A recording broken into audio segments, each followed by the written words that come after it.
Hello everyone, ಎಲ್ರಿಗೂ ನಮಸ್ಕಾರ. ನಮ್ಮ ಚಾನಲ್ಗೆ ಮತ್ತೊಮ್ಮೆ ಸ್ವಾಗತ.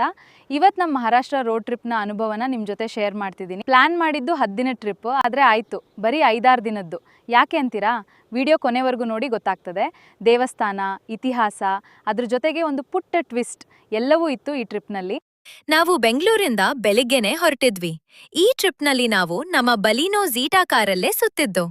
ನಮ್ಮ ಟ್ರಿಪ್ನ ಒಂದು ದೊಡ್ಡ ವಿಶೇಷ ಅಂದ್ರೆ ನಾವು ಎಲ್ಲಿಯೂ ರೂಮ್ಸ್ ಪ್ರೀ ಬುಕ್ ಮಾಡಿರ್ಲಿಲ್ಲ. ಯಾಕಂದ್ರೆ ನನ್ನ ಹಸ್ಬೆಂಡ್ ಒಬ್ರೇ ಡ್ರೈವರ್, ಅವ್ರಿಗೆ ಯಾವಾಗ ಸುಸ್ತಾಗ್ತದೋ ಅವಾಗ ಗಾಡಿ ನಿಲ್ಸಿ ರೆಸ್ಟ್ ತಗೊಳ್ಬೇಕು ಅಂತ ಪ್ಲಾನ್ ಮಾಡಿದ್ವಿ. ಆದ್ರೆ ಇದು ನಮಗೆ ದೊಡ್ಡ ತಲೆನೋವಾಗಿ ಪರಿಣಮಿಸ್ತು. ಯಾಕಂದ್ರೆ ನಾವು ಹೋದಾಗ ಪೀಕ್ ಹಾಲಿಡೇ ಸೀಸನ್ ಆಗಿತ್ತು. ಎಲ್ಲೆಡೆ ರೂಮ್ಸ್ ಫುಲ್. ರೂಮ್ ಹುಡ್ಕೋಕೆನೆ ನಮ್ದು ಗಂಟೆಗಟ್ಟಲೆ ಟೈಮ್ ವೇಸ್ಟ್ ಆಯ್ತು.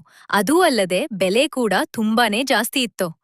ಆದ್ರೆ ಒಂದು ಖುಷಿಯ ವಿಷಯ ಅಂದ್ರೆ ನಾವು ಹೋಗೋಕೆ ಮುಂಚೆನೆ 3,000 ರೂಪಾಯಿಯ ಫಾಸ್ಟ್ ಟ್ಯಾಗ್ ಆನ್ಯುಯಲ್ ಪಾಸ್ ತಗೊಂಡಿದ್ವಿ. ಅದು ಸಖತ್ ಯೂಸ್ ಆಯ್ತು. ಇಲ್ಲಾಂದ್ರೆ ಬರೀ ಟೋಲ್ ಗೇಟ್ ಖರ್ಚೆ 4,000-5,000 ಆಗಿರ್ತಿತ್ತು. ಚಿತ್ರದುರ್ಗ ಹತ್ರ ಬ್ರೇಕ್ಫಾಸ್ಟ್ ಮುಗಿಸಿ ಸಂಜೆ ಸಮಯ ಪಂಢರಪುರದ ಶ್ರೀ ವಿಠ್ಠಲ್ ಭಕ್ತ್ ನಿವಾಸ್ ತಲುಪಿದ್ವಿ. ದೇವಸ್ಥಾನದ ಹತ್ರಾನೇ ಇರೋದ್ರಿಂದ ನಮಗೆ ತುಂಬಾ ಸುಲಭ ಆಯ್ತು. ಆ ಪಂಢರಪುರ ವಿಠ್ಠಲನ ದೇವಸ್ಥಾನದ ವಾತಾವರಣ ಉಂಟಲ್ವಾ, ಅಬ್ಬಾ, ಅದೊಂದು ಅದ್ಭುತ ಅನುಭವ. ನಮ್ಮ ಟ್ರಿಪ್ಗೆ ಒಂದು ಒಳ್ಳೆ ಭಕ್ತಿಯ ಆರಂಭ ಸಿಕ್ಕ ಹಾಗೆ ಆಯ್ತು. ಒಂದು ವಿಷಯ ಹೇಳ್ಬೇಕು, ನಾವು ಮಹಾರಾಷ್ಟ್ರದಲ್ಲಿ ನೈಟ್ ಡ್ರೈವಿಂಗ್ ಅವಾಯ್ಡ್ ಮಾಡಿದ್ವಿ. ದಾರಿ ಗೊತ್ತಿಲ್ದೆ ರಿಸ್ಕ್ ಯಾಕೆ ಅಂತ ಪ್ರತಿದಿನ ಬೆಳಿಗ್ಗೆ 4 ಅಥವಾ 5 ಗಂಟೆಗೆ ಎದ್ದು ಜರ್ನಿ ಸ್ಟಾರ್ಟ್ ಮಾಡ್ತಾ ಇದ್ವಿ. ಜೊತೆಗೆ ನಾವು ಮನೆಯಿಂದಲೇ ವಾಟರ್ ಕ್ಯಾನ್ ತಂದಿದ್ವಿ, ನೀರು ಬದಲಾದ್ರೆ ಆರೋಗ್ಯ ಹಾಳಾಗ್ತದೆ ಅಂತ. ಆದ್ರೂ ವಿಧಿಯಾಟ, ನನ್ನ ಹಸ್ಬೆಂಡ್ಗೆ ಕೋಲ್ಡ್ ಫೀವರ್ ಬಂದ್ಬಿಡ್ತೋತು. ಇನ್ನು ಊಟದ ವಿಚಾರಕ್ಕೆ ಬಂದ್ರೆ ನಾವು ಜಾಸ್ತಿ ಮಿಸಲ್ ಪಾವ್ ಮತ್ತೆ ವಡಾಪಾವ್ ತಿಂದಿದ್ದು. ಅಲ್ಲಿನ ಆ ಮಿಸಲ್ ಪಾವ್ ಟೇಸ್ಟ್ ಅಂದ್ರೆ ಅಬ್ಬಬ್ಬಾ, ಸಖತ್ ಆಗಿರ್ತದೆ. ಮರುದಿನ ಬೆಳಿಗ್ಗೆನೆ ಬೇಗ ಎದ್ದು ಔರಂಗಾಬಾದ್ಗೆ ಹೊರಟು ಬಂದ್ವಿ.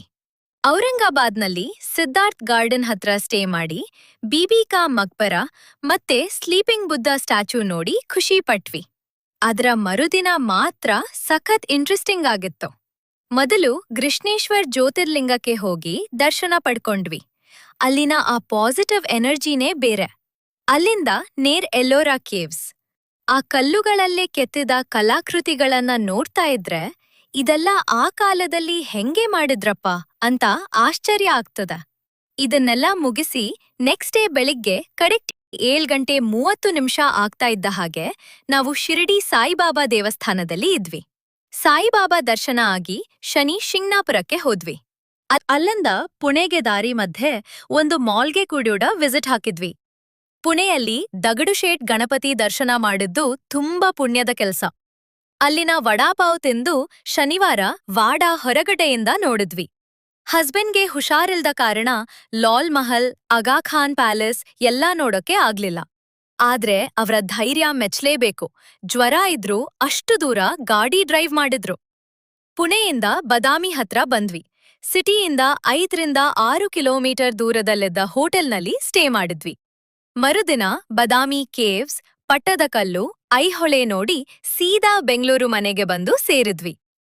ಒಟ್ಟಾರೆಯಾಗಿ ಹೇಳೋದಾದ್ರೆ ಈ ಟ್ರಿಪ್ಗೆ stay, food, petrol, fast tag ಸೇರಿ ಸುಮಾರು 30,000-35,000 ರೂಪಾಯಿ ಖರ್ಚಾಯ್ತು. 10 ದಿನದ ಟ್ರಿಪ್ 6 ದಿನಕ್ಕೆ ಮುಗಿದ್ರೂ ಒಂದು ಒಳ್ಳೆ ಅನುಭವ ಸಿಕ್ತು. ನನ್ನ ಹಸ್ಬೆಂಡ್ಗೆ ಹ್ಯಾಟ್ಸ್ ಆಫ್ ಹೇಳಲೇಬೇಕು. ಈ ವಿಡಿಯೋ ಇಷ್ಟ ಆದ್ರೆ ಲೈಕ್ ಮಾಡಿ, ಸಬ್ಸ್ಕ್ರೈಬ್ ಮಾಡಿ. ಮುಂದಿನ ವ್ಲಾಗ್ನಲ್ಲಿ ಸಿಗೋಣ. Take care.